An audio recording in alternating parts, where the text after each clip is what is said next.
Good afternoon, everybody, and welcome back to another edition of the B&H Virtual Event Space. Happy to welcome over to the event space, Mr. Bruce Katz. Bruce, how are you doing today? I am doing great. Delighted to be here and looking forward to talking. Excellent. We're looking forward to talking as well. You know, it's been quite some time. I can't remember the last time we talked about architecture and interior photography. So I'm excited about that because it's not something we get to dive into every single day. Hopefully everybody who is at home is excited as well. Bruce will be talking about bringing style to your architectural and interior photography. So get excited about that if you're not already. Now, if you have any questions that you want to get over to Bruce and you're joining us here on Zoom, you can go ahead and use the Q&A feature on it, and that will allow us to answer any of those questions. If you're joining us on YouTube, Vimeo, Facebook, any of those other streaming platforms that we're going out to, welcome. And you can just drop a comment into the comment section, and that's how we'll get those questions over to Bruce as well. But without further ado, I'm going to hand over the microphone and the screen to Bruce, and I'll be back in a little while. Thanks for being here again, Bruce. Thank you. Well, let's get started. I'm delighted to talk about architectural and interior photography. I've been doing it for coming up on 40 years now. Started out working for a lot of magazines, shelter magazines. Architectural Digest is probably the biggest magazine. I spent about 20 years shooting for them. New York Magazine, a host of other magazines over the years, and I worked directly for architects and interior designers. When people ask me what I shoot mostly, these days I really say New York, because that's just finished a book on the new super talls, these ultra tall high-rise buildings that have come up along West 57th Street and Hudson Yards, and I'll be sharing a bunch of that work with you and really talking to you about how to approach taking architectural photography and interior photography, how to think about it, and how it would relate to your own photography, even if you're not interested in doing this as a profession. I want to give you some insights into what goes into producing that work and how it might help you, in your own photography, if you're traveling or if you come upon great buildings as you're, in your hometowns. It's great to be here on Zoom instead of doing this at B&H, which would have been fun. It was supposed to be about 2 years ago doing it in-house, but it opens the doors for a lot of other people to join in. And anyway, let's get going. I'm going to start out. Let me share my screen with you.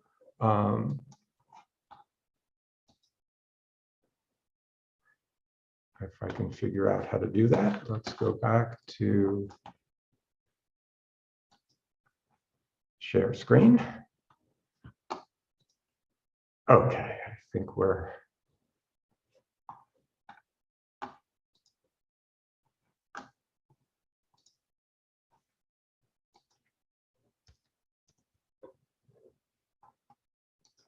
okay. And I'm just going to check in, and everybody can see this, I'm assuming. Yes, that's perfect, Bruce. What's that? That's perfect. Great, thank you. So I'm going to start out talking a little bit about the conventions of architectural photography and how it's different from traditional or street photography. There's a visual language that's common throughout architectural photography that was generated years ago for how architects have presented their buildings, prospective buildings, to their clients, and they draw renderings. And the renderings are presented in a very particular manner. And when you're photographing buildings that have been finished and all that, there's a common visual language that you use, particularly when working with architects, but how you end up looking at buildings. There's the basics of it is that architects like to see their images or their buildings rectified, meaning standing up straight. And that entails using most of the time a technical camera or tilt shift lens, so that when you're pointing your camera at a building and the building has altitude, is very tall, you really want to keep the lines at the edge of the frames or the building standing up straight. I think a lot of you know that if you take a wide angle lens and point it at a building like World Trade Center that you're seeing here, that when you point it at, the building looks like it's falling backwards. It keystones. So the idea with architectural photography is you want to take that out of play, and you want to show the building standing up straight and how it relates to the ground and how it relates to other buildings in a very formal way. This is a perfect example of that kind of image. This is what one would consider, an architect would consider this an elevation view. They would present a view like this to developers or to the construction people or to City Hall when they're trying to get a building built in the city. And once it's done, they tend to like to see their work presented the way they presented it themselves when it was just a drawing or a rendering. So here we have, this is a 100-story building. It's mixed residential. It's at Hudson Yards, a new giant development on the west side of New York. And it's all built over the old train yards. So this particular image is part of a book that I've done on the new super talls. But you can see here, if you look at the convention of shooting architecture, that the straight lines of these buildings are running parallel to the edge of the frame. I'm hoping you can see the cursor as I move it along here. And that we're perpendicular to the building. So everything is kind of squared up. And this is a common language that architects love to see, and that all of architectural, quote unquote, photography tends to use. It separates it from kind of the snapshot where you may be tilted up or your horizon may be shifted to the side a little bit. Let me keep going. Here's another example of that, where these buildings are one of the big problems of shooting tall buildings is that it's very difficult to get back farther back enough to have them in the frame. Now, I'm assuming a lot of you are not native New Yorkers, but in the city here, we have probably 12 or 15 new buildings that have gone up that are residential. They look like pencils stuck in the ground. This building in the foreground here is just being finished now. It's 100 stories, it's residential, it's on Central Park South. These other buildings that you see here are the same, also residential. It's called Billionaires Row. But there's no perspective on the buildings. If you're right nearby them, you're looking up like a tourist, craning your neck. So you need to use an extreme wide angle lens. But on top of that, you need to be able to shift the lens so that you can keep those parallel lines parallel. If you look at the edge of the frame here again, you'll see that the buildings at the corner and over here are all standing up straight. They're not keystoning, they're not leaning backwards, which would be traditional if you just took a regular 35mm camera with a wide angle lens, let's say a a 16mm lens and pointed it up at these buildings, everything would tilt backwards. So the idea of shooting architecture entails kind of keeping these lines parallel and horizons straight for your presentation. And then you start to work with light and where to place the camera and what's the best angle to see the building. In New York, it's very problematic at times. This is pretty much the only view that you'll get to be able to incorporate this entire building. In the shot is just a few blocks away. And you see, if you look carefully at the building, while these lines are nice and straight, because you're shooting with such a wide angle lens, that you get this kind of little bit of distortion up at the top, where at the bottom here, you see that a right angle on the top of this building looks like a right angle. A right angle up here takes on a very acute, it becomes more acute, looks like the prow of a ship. So you're getting some distortion in the building. You're getting visually, it's kind of pulling at the very top. That's something that sometimes it works really well for the photograph and many times it does not. So you're always trying to balance how things feel. This is the first building that you saw, which is One Vanderbilt, down by Grand Central.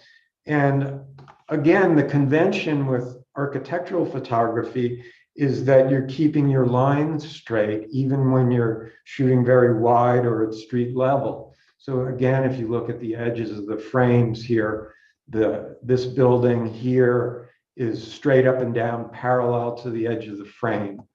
And again, this gives you a more neutral architectural perspective on the building. And then you're allowing yourself to see how the building itself relates to the street and how it works. This is right next to Grand Central Terminal. So as part of the book, it's important for me to show the readers how, not only how the building looks architecturally, but how it relates to the pedestrians and the city itself. So here you have 42nd Street, which is full of cars and all that kind of stuff. So to keep it from looking like we're just looking at a parking lot, I chose to shoot at twilight with a long shutter speed so that you get a sense of proportion, but also seeing how the building relates and, keeping a sense of, all right, here's a person and how it relates to the lobby of the building. Now, this is the effect that I was talking about before that you try and stay away from. This building is one of the buildings that's the subject of the book. It's right near MoMA on West 53rd Street, and it's 100 stories tall, but there is literally nowhere to back up far enough to see the entire building from ground to top that will show you the building and its form. So here I am literally pointing the camera up and breaking the convention, and you see here that the building looks like it's falling backwards. All these lines that should be vertical are now converging. And this is something, while it sort of works for this shot, personally, I'm not crazy about it because it breaks the convention of what architectural photography should look like. Here's another view of the same building, shot from the deck of another building across town. And here's this building shot with the equivalent of a 200mm lens. And you see, again, now you see that the vertical lines, everything looks vertical. You get a sense of proportion of the building. Things aren't pulling apart, lines aren't converging on you. And you get a much better sense of the building and how it relates to everything else around it. So when I'm talking about shooting architecture, this becomes the convention. It's mostly just being able to hold horizontal and vertical lines properly. One of the ways you can do it with your own cameras, if you don't have a perspective control lens, is by simply leveling the camera, making sure your horizontal is level and you're perpendicular to the ground, and you'll get straight lines. You won't always be able to compose it particularly well, but you will be able to hold the composition in an architectural manner. I want to talk a little bit about composition, because that's the root of architectural photography. It's really the root of pretty much all photography, is getting an image, fitting an image in the frame, translating 3 dimensions into 2. And it's critically important in architectural photography to be able to translate an architect's vision. And again, it's not just architects, it's magazine editors, it's interior designers, even if you're just doing it for yourself. When you're talking about doing interiors, or you're using those same conventions. And this is an early shot, very beginning part of my career, working for an architect who at that point was a little too cheap to hire an established architectural photographer, and asked me whether I wanted to do it on the recommendation of a friend. And I said yes, and I really didn't know much about architectural photography per se. I was much more interested in being a photojournalist. And he had the architect designed his own home, and this is in Washington, D.C. And the place is very narrow, very thin. He did a very kind of austere, almost corporate-like environment, but it photographed well. And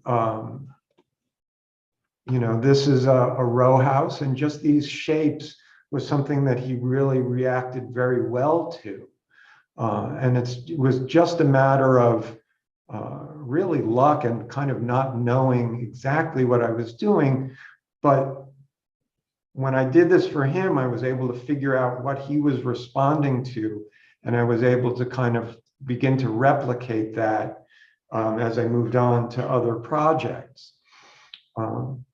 This is Walter's Art Gallery in Baltimore, and this was done many years later for Architectural Digest magazine. And here I am I talked all about the rules of keeping everything straight and perfect.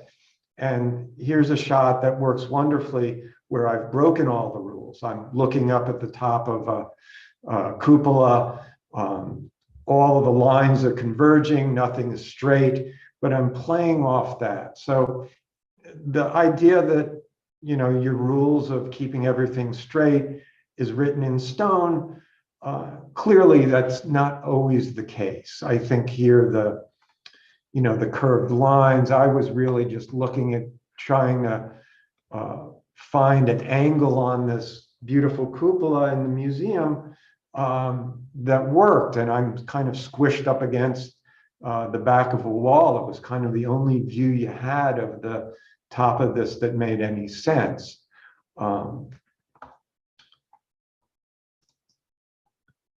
This is a much more traditional view of a room.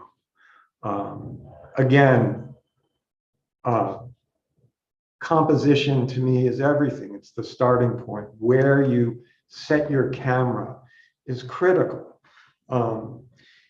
Many spaces, it's plainly obvious. This is one of them. This is the Library of Congress. It's the Senate reading room up on Capitol Hill. And this again was an assignment for Architectural Digest magazine. And, you know, beautiful old building, gold leaf. This is one of those times where every once in a while luck plays an important role in getting a beautiful image. The space, because it's so large and so empty, really didn't lend itself to being able to bring in additional lighting. And I'll talk more about lighting later and how I approach that in a certain way. But here the weather cooperated, and we had beautiful sunlight running across the carpet, and just a kind of perfect day where it's illuminating the paneling on the wall and the gold leaf and the warm tones in here. And this is back in the days when we were shooting film, and specifically chrome film, which doesn't have a lot of latitude. So it's very easy to blow out a window where the highlights would just, you know, eat into the side here. And for whatever reason, the sun, and it was nice soft light and cooperated beautifully, and you end up with a lovely result. One of the things I think about first up when I'm composing a shot is trying to figure out what should be in the shot and what you can afford to leave out. And one of the things that I see when I'm looking at a lot of architectural photography is that photographers tend to shoot a little too wide. They figure it's an indoor space, even with outdoor stuff too, and they tend to opt for a real wide angle lens. And for today's discussion, I'll reference, you know, 35 millimeter lenses and how it would feel on a full frame camera. So people would look at this space and think about, oh, you know, I'd like to shoot this with maybe a 17 millimeter lens, very, very wide. One of the things I learned early on, or one of the things I prefer, is to shoot with the longest lens possible and still get everything in there and leaving a little to the imagination. So I would opt for something like a 28 or a 35 millimeter lens and compose the shot where maybe you see two of these arches, but not three. You see half of the table, but not the full table, or maybe there's two or three tables to the left. And this gives me the ability to get all the information in the photograph, the little reading desks, the work tables, the reference books. This is also part of the Library of Congress. The paneling, again, the light cooperated with me wonderfully. We set all the Venetian blinds so that they're all open the exact same way. We organized the books perfectly. There's a lot of styling that goes into this, and I'll get into that a little bit more in a bit. There was an old joke of architectural photography is 10% photography and 90% moving furniture. I don't know who said that, but they're pretty correct. It's very much like doing a still life. For those of you that enjoy that kind of thing, everything gets moved precisely and everything is thought out. Where should the phone be? I don't even know what these are over here, but the lamp is moved so that it's in the perfect place. The chairs are all placed, the same 3 inches from there at a particular angle. So once you establish where the camera should be, then I build out the set. Let's see. Here's a perfect example of how critical composition is to making or breaking an image. This was a hunting lodge on the eastern shore of Maryland that used to be owned by Walter Chrysler many years ago. And this was also a very early assignment for me. What makes this photograph is that it's all rectangles, multiple levels. It's this kind of crazy bedroom that, immediately when I was doing the shot, I just kept thinking, do you want to wake up in this place hungover? It's crazy. The wallpaper, the canopy bed. But, how do you make an interesting photograph out of it? And it's just using these layers of the door looking into the dressing room. There's a mirror that's reflecting, the fabric wallpaper. Everything here is placed perfectly. You have color working for you, where you have yellow working against blue and gold working against blue. And then you have this wonderful little hat and coat that was there. We didn't place it there. It happened to be there. And to me, that really sets the mood for this shot. But this shot is made by the composition. You're not seeing the entire room. It's not super wide. I'm not trying to show you the entire bed. It's just a piece of the bed. But you get the idea of what the space is like.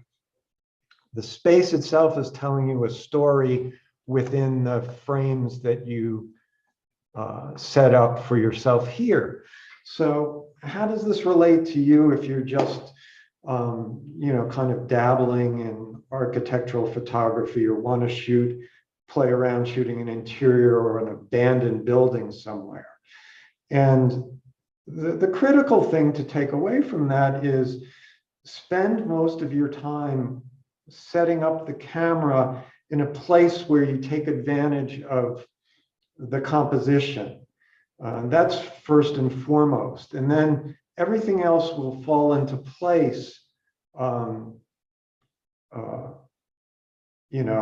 with styling, or, obviously you're not going to style an abandoned building, but if you're, trying to emulate an interior shot, or work on something for your own portfolio, starting off with a really strong composition will give you a real leg up on moving forward.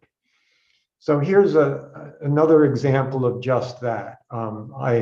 As I said, I like to allude to things, but not necessarily show everything possible. You only see half of the dining table. You see the chandelier a bit, enough of it to understand what's there. You see half of you don't see the window, but there's a window there by the way the light is traveling in and the fact that you have the curtains here. And then it becomes you're telling a story of the dining room, but without seeing every single thing in the dining room. And this is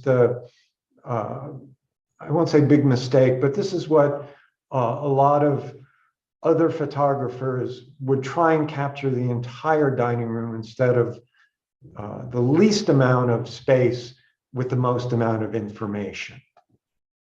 I hope that makes a little sense to you guys. And the same thing here. I'm going to talk a little bit about lighting. All of the shots that you saw here look like they're just available light or natural lighting. And this is not the case, particularly back in the day using film. Much of this was shot on film 4x5, so that you could use the camera movements to keep everything straight and in focus. What I started to do early on in my career is I liked how rooms looked to the eye when you walk in there, if they have beautiful light coming in. The problem is with film and even with digital, the fabric, everything around there needs to be bumped up a little bit so that it feels like it's natural light, but you might throw a little soft light on the flowers as a centerpiece, or you might set a strobe into the ceiling bounced to the top, so that you end up using your strobes as fill, so that it brings out the texture of fabric and allows you to have a photograph that looks like it's natural light, but it isn't. It would look much less contrasty. It would be a little duller. The shadows would be deeper. Again, this is this exact same idea here. You're starting with composition, and now you get into an added factor when you're particularly doing interiors. This last couple of shots were from a project for Architectural Digest magazine. And you're working with the interior designer, the architect, who has very particular feelings about where things should be in the room, the type of fabric that, he's made all kinds of choices. And you're there to create a photograph of that, but not impose your own style on the room. So we work together, and we spend, literally an hour or 2 hours styling the shot. Having this draped down, deciding whether the book is open or closed, deciding whether we like pears or apples over here on top. One of the things that Architectural Digest loves is a lit fireplace. They request that all the time. Well, this is a non-working fireplace, so we had to stack wood in there to kind of keep it from being a black hole. And then you're lighting the room so that it feels right, so that you have detail in the wood paneling without it being obvious. I try very hard to mimic the natural light that's flowing into the room from a direction, so that the fabric is opened up and then you're not looking into shadows. This area here that would be much darker without a strobe bounced into the ceiling. Now, we're not going to be able to go into a lot of detail about how to do that technically, because that's really something you have to do hands-on on set. But this gets repeated throughout my work. I try very hard to make everything feel natural. Again, this is the same place, bedroom. This fireplace works, so it becomes a real point of interest. Again, I'm not showing the whole bed. There's just a hint of the door that leads out to the terrace. You're not seeing the whole ceiling with the lighting fixture here. You're not seeing both chairs. So it's enough information so that you get the feel of the room, how it feels without seeing every single thing in there. If you look really carefully in this mirror, on this side, you can see that you see a window here. And on this side, you can see just a little hint of where I put up a strobe to open up the foreground here so that, this stuff doesn't go dark and mushy. And that's what I mean about kind of creating a natural feel for lighting and the space, particular residential space. So I've talked a little bit about kind of creating a story with composition, or how I approach that, using less and more. And I want to talk a little bit about story as photographs relate to each other when I'm on an assignment. And for you, if you guys are really just enthusiasts, or you're traveling and you're in, you're touring a cathedral, or, some house mansion somewhere, or botanical gardens, and you want to kind of improve how you're doing things, I want you to start thinking about your photography not as single images, but as story. And again, this is a friend of mine who was this couple who was an old college roommate of mine, who became an architect and was instrumental in getting me my first jobs. And they did a fantastic renovation of their co-op in Washington, D.C. many, many years ago. We have artist friends who were doing these amazing sculptural light things, and he built his own furniture. And we thought this would be a great story for local magazine. So, we worked together to shoot it. This is their dining room. But one of the things I want you to take note of here is, like, what we're seeing in the frame here is we're seeing the settee, the sofa in this room. You get the idea that these are pocket doors, beautifully done. And then if we go to the next picture, you see that the settee becomes the center of attention here. So you know how the living room here relates to the room that we saw here. It's a visual cue that allows you to travel through the apartment knowing, okay, if I was in this room, you'd see this. Again, here we're paying attention to this kind of pass-through that he did. And if you look closely, you'll see that the proportions of this door look a little odd. It's very tall and skinny, but not a traditional size of the door. And you can see a bit into the kitchen. And then you have all the amazing kind of furnishings, very eclectic. They collect old antique fans. This is our friend's sculpture, this lighting that's in here, this beautiful steel settee that they have. This is all stuff they live with and they love. Now, one of the things you're probably looking at and thinking to yourself is that, I've let the windows go. Many times, this is really taboo when you're photographing stuff. It's like, well, we want to see what's outside. But for me, this was a deliberate aesthetic choice, because outside is the adjoining building, apartment building that's, literally just a half an alley away. It's just a brick wall. So there's no sense in seeing that outside.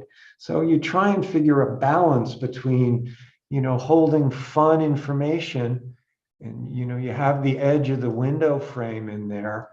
So it was a very conscious decision to render the window, basically let it blow out, but still be able to just see all the fun stuff that's in there. And then continuing on the idea of story, we now come to this shot, which just was screaming out for a portrait of my friends, because what he ended up doing, the reason behind this odd door, was that they wanted to maximize their wall space and not do a traditional pass-through for the kitchen. So he just scaled the door to his height and width. It just, to me, just screamed out, this is the place we need to, shoot a portrait of them. And the project worked out great, and the portrait ended up on the cover of the Washington Post home section. We were able to do a wonderful story for them. And so again, it's the idea of sequencing your photographs or telling a story not only within the single image, but how images relate to each other. So I'll just go back through these three really quickly. And you'll see that, you know, you have reference points in each shot. You're going vertical to horizontal, you get this reference, and then it makes sense what he did, even if I didn't tell you.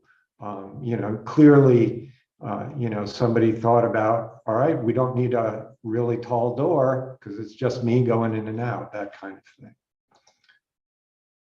And then this is their bathroom, which is wonderful. And here they're using a lot of color and stuff. And again, here you're incredibly limited in terms of composition. There's really only one view. There's not a lot to think about. So you capture it and kind of move on. Just as a complete aside, we're looking,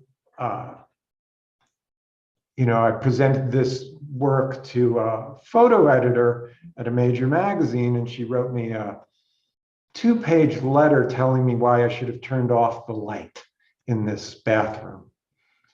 And I thought, all right, well, she doesn't like my work, but she took enough interest to write me a 2-page letter. This is way before email days. And I kind of dismissed it, and we never worked together. But she went on to edit a wonderful magazine here in New York, a shelter magazine, and I went on to shoot for Architectural Digest. So, you know, not everybody's going to like your work, and, you know, you have to get over it. Again, this is more of the same kind of idea. I'm going to go through some of these fairly quickly. This was an assignment for Architectural Digest. For those of you that watch Antiques Roadshow, this is the guy, Alan Katz, who does the folk art appraisals on Antiques Roadshow.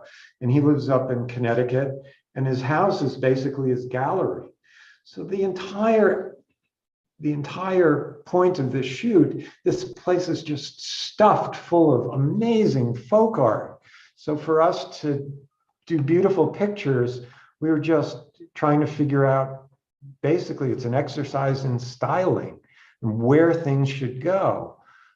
This is his bedroom, and these lovely mannequins from God knows where, you know, late 1800s, you know, they're crazy. But again, you know, the choices here of pulling the blinds down so these things pop out, a minimal amount of bed, you know, just kind of austere.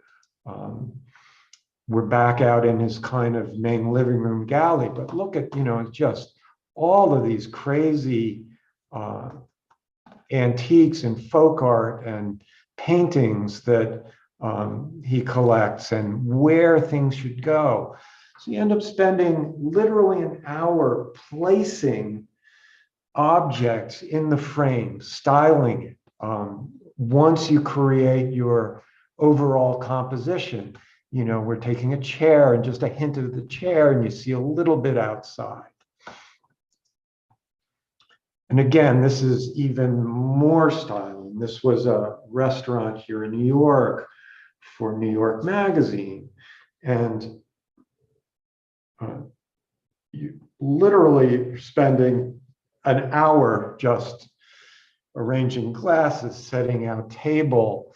All the lighting in here is all these little downspots. So you're spending time making sure that they're aimed properly. And then you're augmenting that with your own little bit of lighting to open up the foreground here. But it all flows from after you establish your overall composition, you know, finding something interesting in the frame, and you get a really nice vibe of this restaurant, which probably doesn't exist anymore. This was, they come and go so quickly. But, you know, this is maybe 2 hours to set up and do this one shot, and you have to work quickly because most of the time you're working before they're open. You know, if they open for lunch, that means you're in at 9 or 10 o'clock. Again, the same parameter for doing more corporate. This is Lowe's 42nd Street Theater. Again,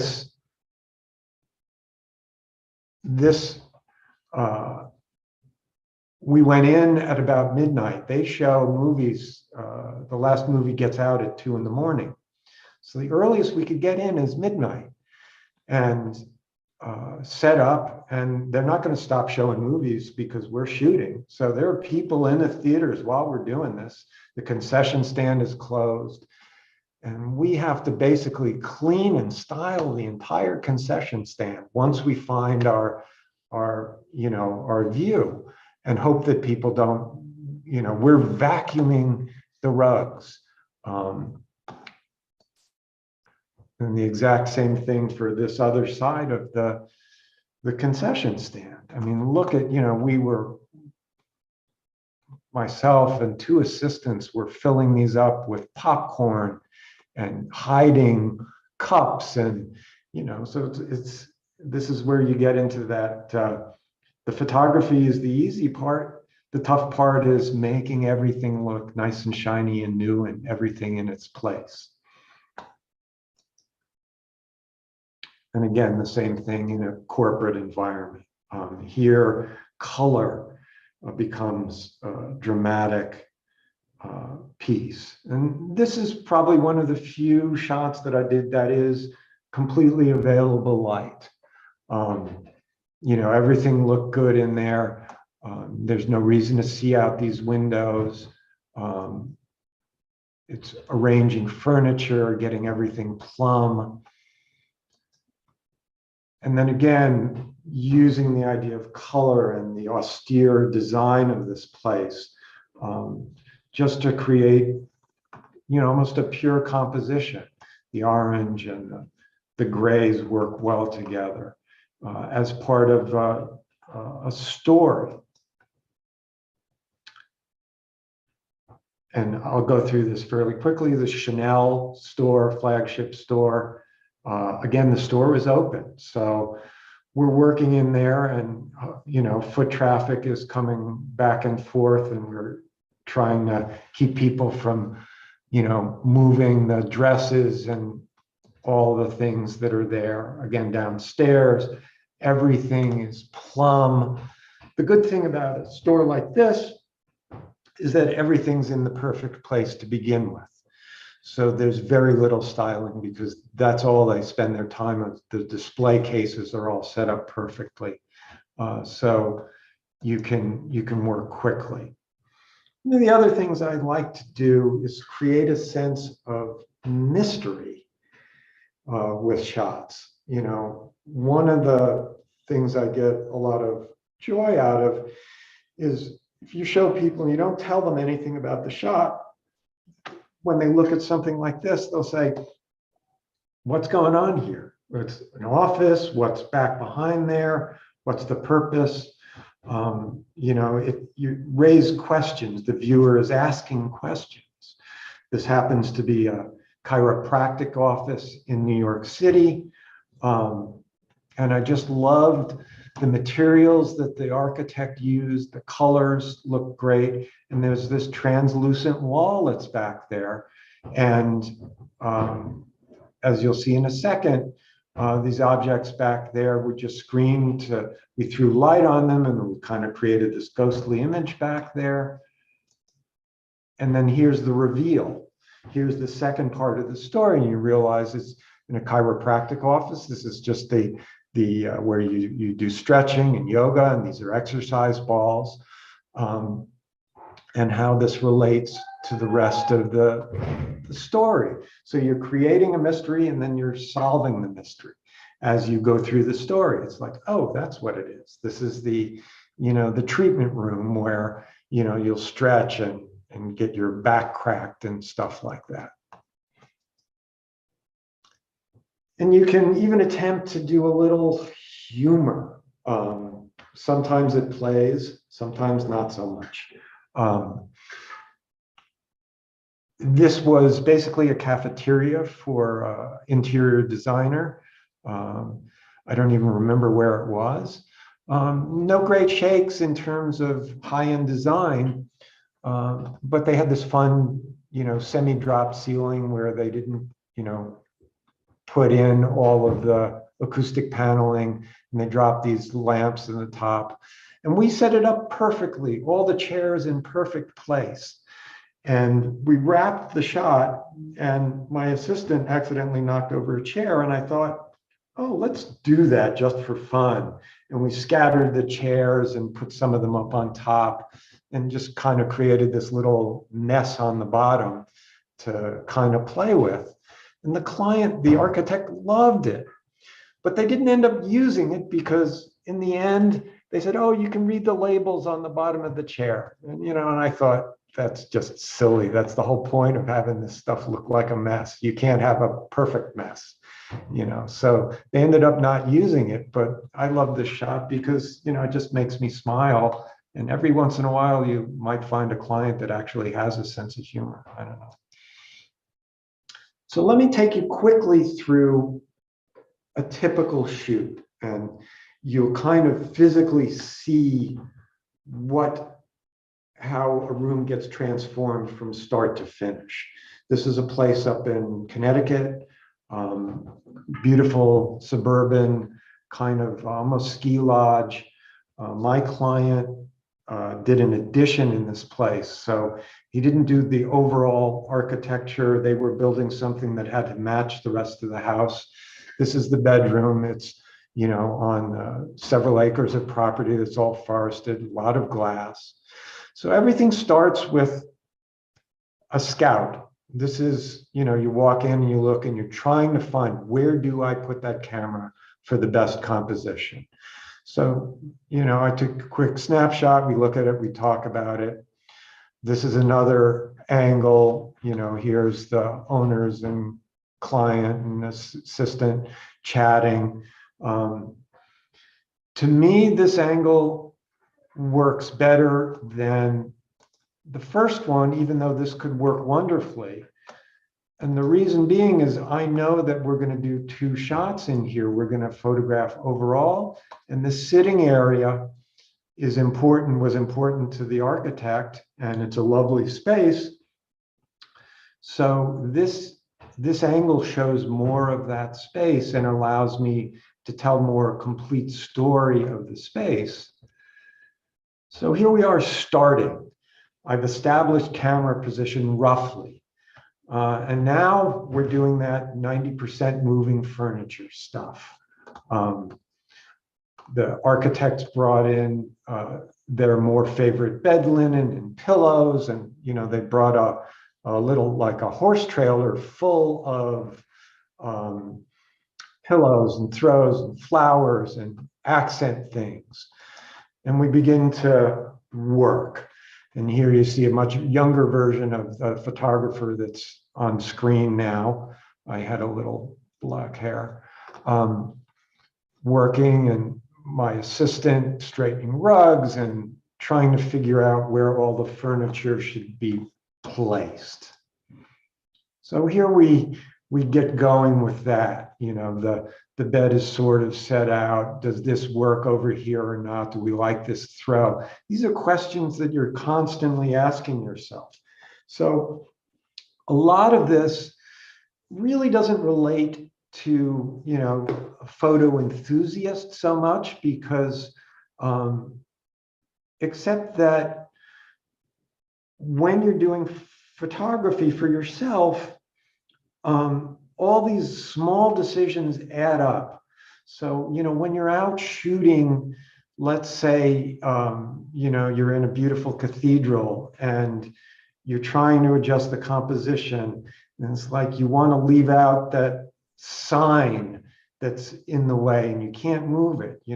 I want you guys to go do that so that, that the things that bother you about the picture get eliminated. So we do this, it's like a giant still life here. We put the throw rugs here, we place things all over, and then we start moving it a little bit more, and you see that we've shoved the chairs around a little bit. And yet again, here we have all the pillows now lined up. Now I'm lighting, and you see here, the light is in the frame here, but I know that I'm going to crop in a little bit so it doesn't become a problem, and it's doing what I want. It's opening up some of the area in here. It's throwing a little specular highlight on these photographs that are over the bed. But I know that I'm going to be having less of a border here. This is 35 proportions, and I'm going to crop a little closer to what a 4:5 proportion is going to be. So here we have the finished image. We decided to turn the lights on. We've cropped in a little bit. We've eliminated the light here just by cropping, and I knew that going in. There's very little retouching that I did. Probably the only thing that I did for the final image is took out this light switch here. But everything that you see in here is just done in camera. You get this beautiful balance between outside the greenery and inside. And this, you see that we got rid of that throw over here because this little small couch looks better without it. You know, we placed all these things were very deliberately placed. Everything was, you know, these pillows have the little dent in the top. I don't know why we do that, but that's one of the things they liked, and so we did it. And you'll see here how it relates to the next shot in terms of story. So now we push in, we have this room which is set almost exactly the way we did before.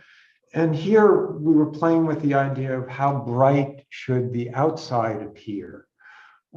This was one thought here, but we ended up doing this, which I believe was, I took a deeper exposure and dropped in the windows in Photoshop. I really don't recall. It could have just been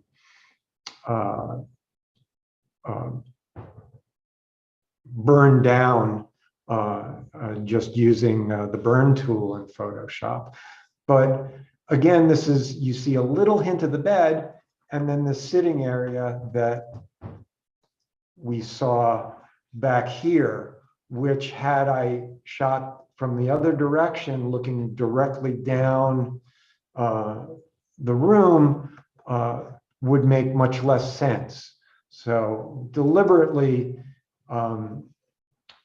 keeping things so that the story of the space makes more sense. And this is just a quick tour of the rest of the house or the shoot. Again, we have this lovely wood sliding door here as our reference in the entryway. And then you see it again here in the living room.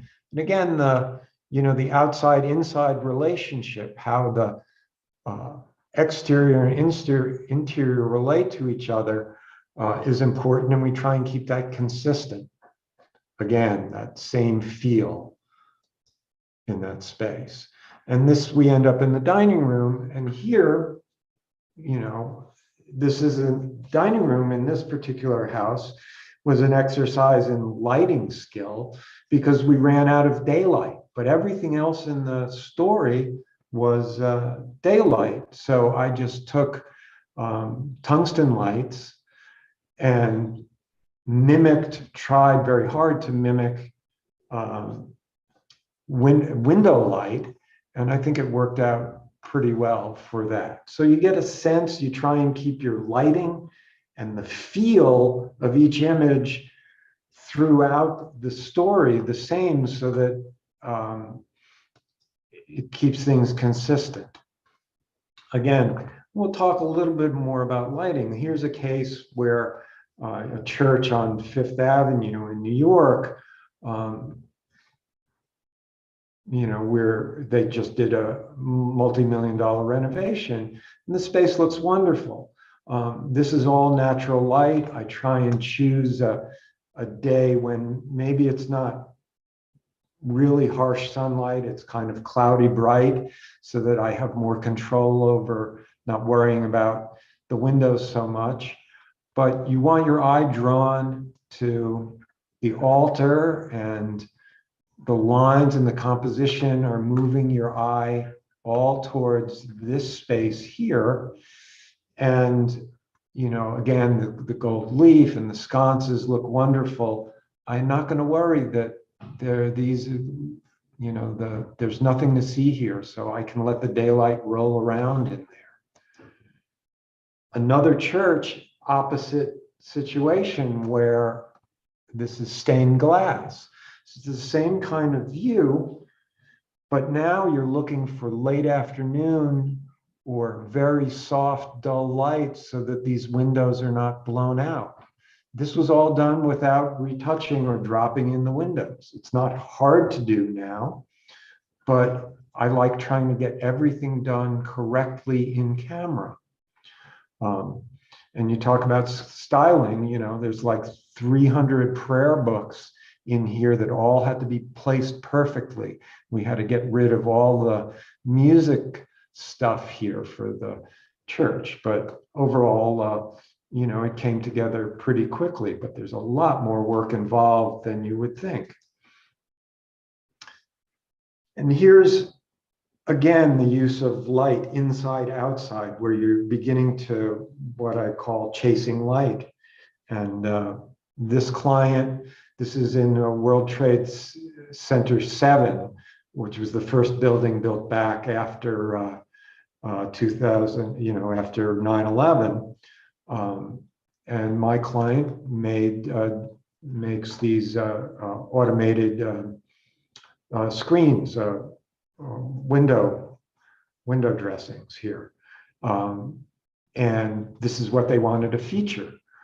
But you wanted to get a sense of the outside and a sense of the inside and how it relates. So we chose very carefully that we would be shooting somewhere around dusk so that we could really control the amount of light coming in so that everything balanced really well.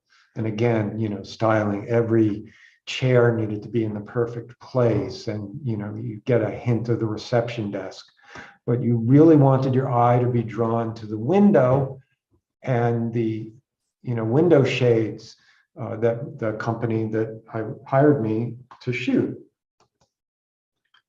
And again, the same idea of chasing light, inside, outside, balancing light. When you're working in transitional light, you only have about 15 or 20 minutes start to finish to create this. So the idea is that, you know, this is kind of a spaceship house, which was totally inappropriate for the neighborhood. It was a suburban neighborhood, but you wanted to see in, but look at how close it was to the road, you know, and I wanted to show that. So we did it at twilight, and the cars drove by, left the trail of the headlights and the tail lights along with the subdued light, and you can see inside, so you get the sense of inside out. And again, the same thing here in New York City at the Hearst building. This particular shot was, you know, from the terrace of a building across the way. And, you know, it's a fantastic Norman Foster designed building. Hearst magazines are in here. You can see their gem. But, you know, twilight, and you can see the architecture of the building, and you can see the interior all in one. And being able to control the timing, getting that balance, is what you're looking for when you're chasing light, as it were. Again, you know, at dusk, as the sun's setting, as it's below the horizon, you really have a 20-minute window between early dark and late dark where you start to lose all the tone in the sky, but you're really exposing your image for the interior here. And again, this is part of the book. This is the new super talls that have gone up on Billionaires Row. Post-sunset, finding a view of these buildings, you know, is a lot of work. and pulling in favors from clients, and can I get up to your roof, and all this kind of stuff that basically it's probably going to be out of bounds for a hobbyist photographer, simply because to do this, to get up to the roofs of these buildings, you need liability insurance. That's the first thing they'll ask you for. So, there's a practical sense to it. And then you just have to luck out and pick a beautiful day.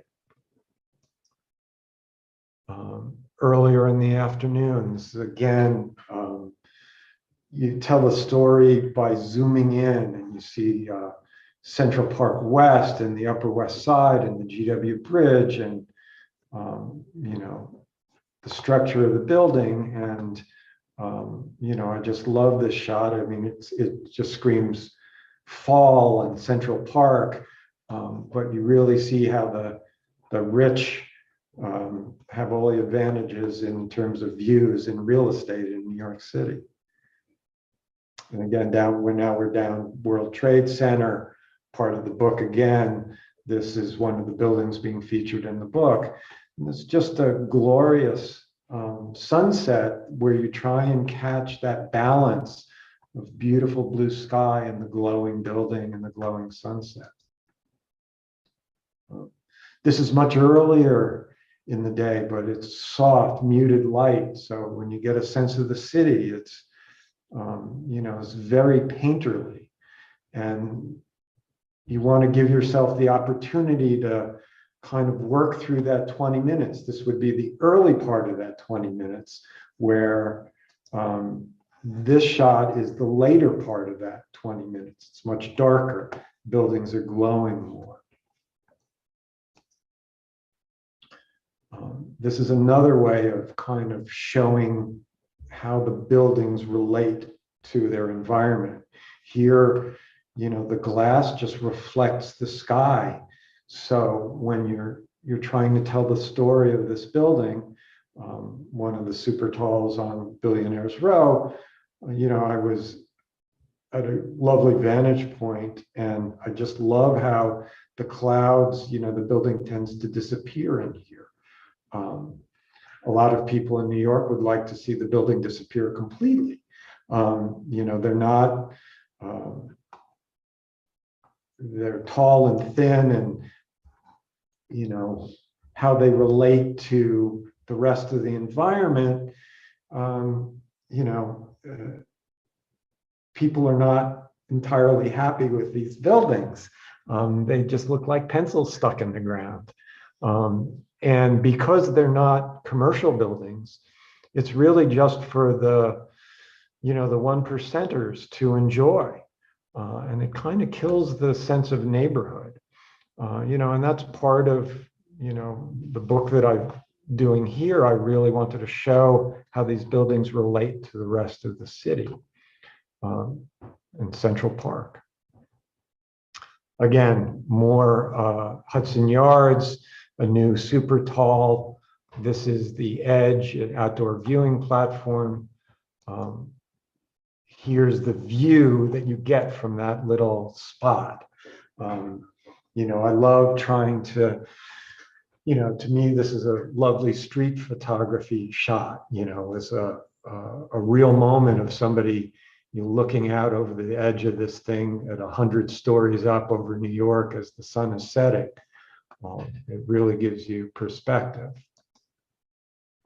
We're back to One Vanderbilt, which we saw in the beginning, but this is one view of the building that could be considered your hero shot, dusk and beautifully lit building. It's not quite finished yet.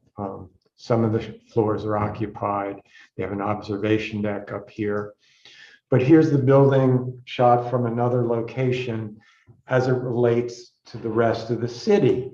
And again, it's part of this story. It's like one shot is just not always going to be enough to tell the story of how the building relates. And this is something I want you guys to think about when you're traveling. It's like, if you find a wonderful building, treat it as a story. Don't be satisfied with just one picture of the building that might look great. Push yourself to find other angles and other views of the building to kind of flesh that out.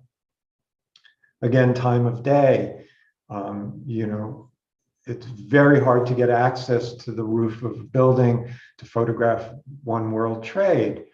So I spent 5-6 hours up there on what turned out to be a beautiful day. So here it is, sunset and this lovely glow of the city and a beautiful blue sky.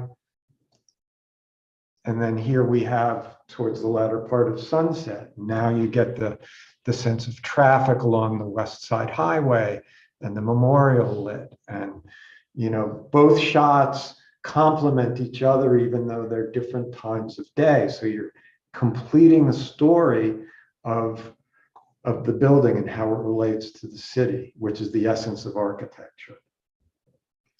I just love, you know, the classic buildings of New York are referenced in the book. And so I shot the top of the Chrysler building, which is as iconic a building as you get. And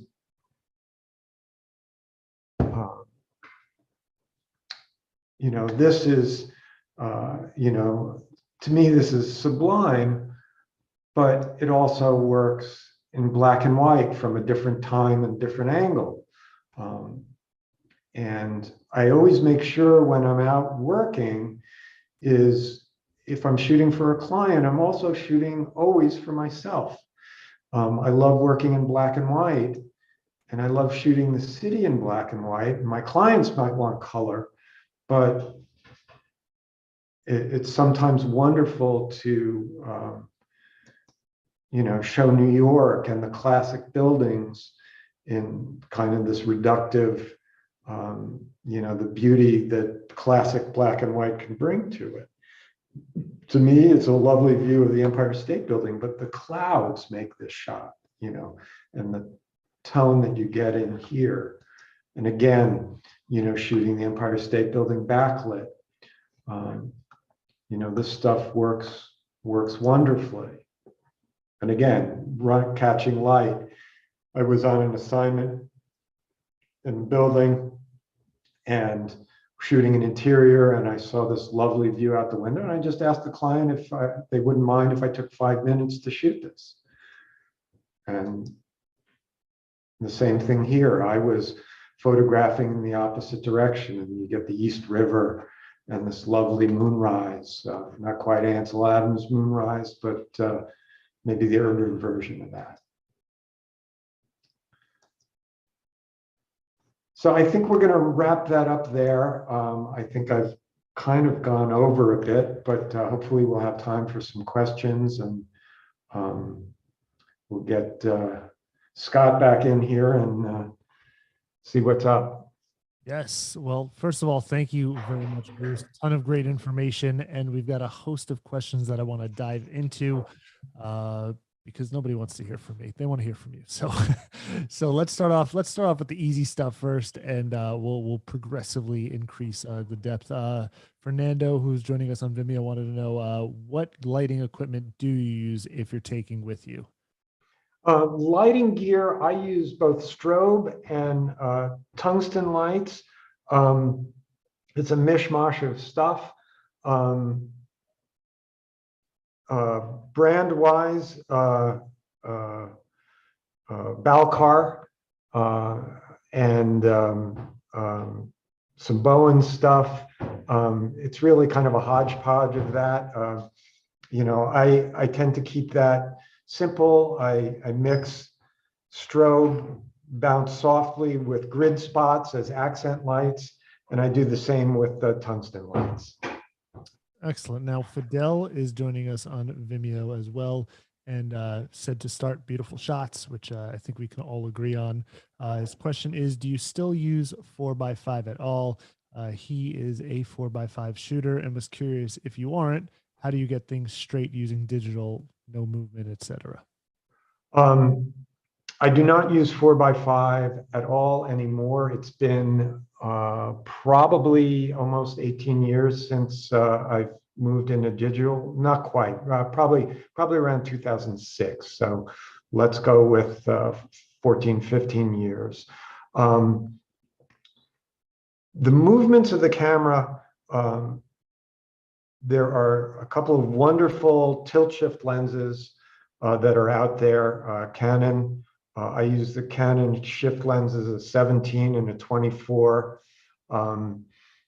And you actually have, with those lenses and the digital cameras I'm using, they're adapted for a Sony a7R III. And they give me actually more movement than I had with a 4x5.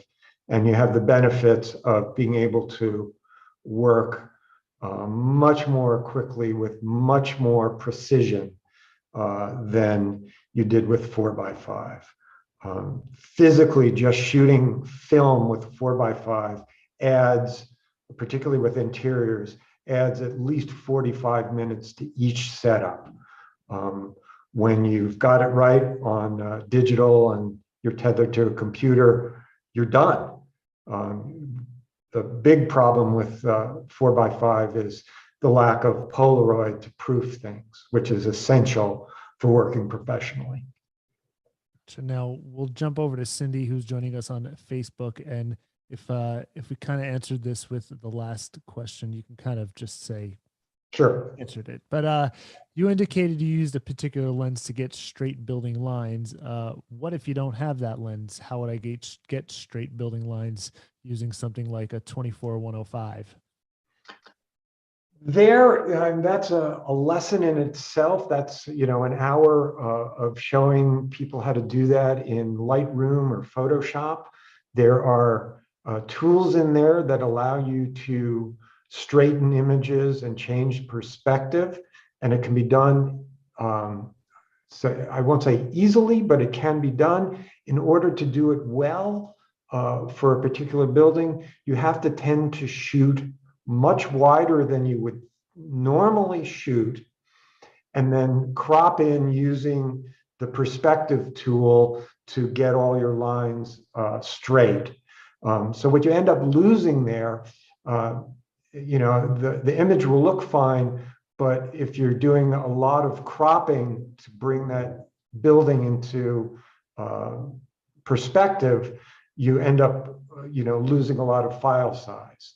So depending on your camera, it just means that you won't be able to print or go real large with an image, but you can do it. But you have to shoot wide so that you have room to correct. Gotcha. Which I guess it would lead into her follow-up question, which was, do you particularly use Lightroom or Photoshop to adjust lines? I do on occasion. A lot of times, if you're working really quickly, I'm set up on a tripod almost 90% of the time. Occasionally, I'll do things handheld, and things get off a little bit. The camera gets bumped. Those are very easy fixes. I use Lightroom first and then Photoshop second. I love Lightroom. Its capabilities just keep getting better and better. It's non-destructive editing, so I can really play in there, and I don't have to worry about losing data or files. But I do it on occasion. But I try and get everything as perfect as I can on camera, in camera, and because everything you do afterwards becomes gravy. Let me get back to me here. Yeah, there we go. Now we can see it nice and large. Sorry about that. Yeah, no problem. Now David wants to know. David said he is an architect and photographer. To him, there's a difference between conventional architectural images with all lines holding straight horizontally and vertically and shooting buildings for fine art. Then the perspective showing up in the shot enhances the image and takes it to another level.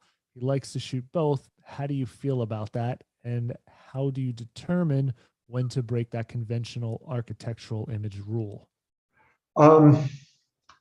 That's an excellent question. And for me, I do it just by eye. It's like I'll shoot it if when in doubt, shoot it, and you have it. and it works. It works. Earlier on, you saw like the black and white and the color version of the top of the Chrysler building. I can say that the top of the Chrysler building, that shot has become for me as my artwork, and I didn't really get to show one other project that I did in New York that's anyway. But the black and white shot there was a complete afterthought. And what I mean by that is I was out shooting for commercial clients and photographed the building, and they, this was kind of, oh, let me just take a nice picture of the Chrysler building. And what ended up is several years later, I did a photograph of the Empire State Building in black and white that a colleague said, I really love this. You should do more of this stuff in black and white. And I went back through my files and printed up a portfolio of black and white images of New York City. And the very last image I pulled out was the Chrysler building in black and white. And, but I had shot that almost 6 years prior. So it stayed in my files. I didn't even know I had it until I started looking at it with fresh eyes. So I'm a big proponent of like, shoot it, keep it, revisit it later with fresh perspective. And that, I think, goes to his thing there too. It's like, I try and shoot buildings both ways. And some of the work, hopefully some of the work that I presented today works as, beautiful, quote unquote, art shots. There are certainly, a few pictures in there that are kind of classic interiors and very design arty shots, for lack of a better term. I just kind of go with it, and if it works, it works, and if it doesn't, I don't show it. So wonderful. Now, just as a final, before we wrap up, you mentioned that you have a couple books out. People might want to find that, purchase them, find you, see more of your work. Where can people do that? How can they get in touch with you? Well, people can see my work at brucekatzphoto.com. And I don't know whether you'll put that in any of the links and stuff in this, but it should be that information, or certainly my name and stuff is in the promo for the talk. They can go through my work there. There's much more stuff to see, including a few other art projects of New York at a show recently. The book will be out in spring of 23. It has not been announced yet, but the photography is done, is finished, and they're working on the layout and the design. And that's for Princeton Architectural Press. And the working title now is Super Talls of New York City, written by Eric Nash, who was a student of mine at ICP, architectural historian and critic. So, and it's shaping up to be really fun, I think. And, all these buildings are new, so it's first in. Excellent. Well, we did drop the link here on Zoom as well. It should be going out into Facebook as well as Vimeo, YouTube, all of those pages. So if you want to, I can be contacted through mail there. And if you're interested in the work, there's a couple other projects that are up on the website that I'd be delighted if people want to nose around and look at. Thank you. Excellent. Well, Bruce, I want to personally thank you for everybody else, because I'm the only one on screen. They can't all do it, but we got a ton of comments from people who said they absolutely loved all the work and thanked you for sharing with us. So want to just extend that to you as well. To everybody else at home, thank you so much for tuning in. We appreciate it. Without you guys, we don't get to have fun. So thanks so much. This has been another edition of the B&H Virtual Event Space. We'll catch you next time.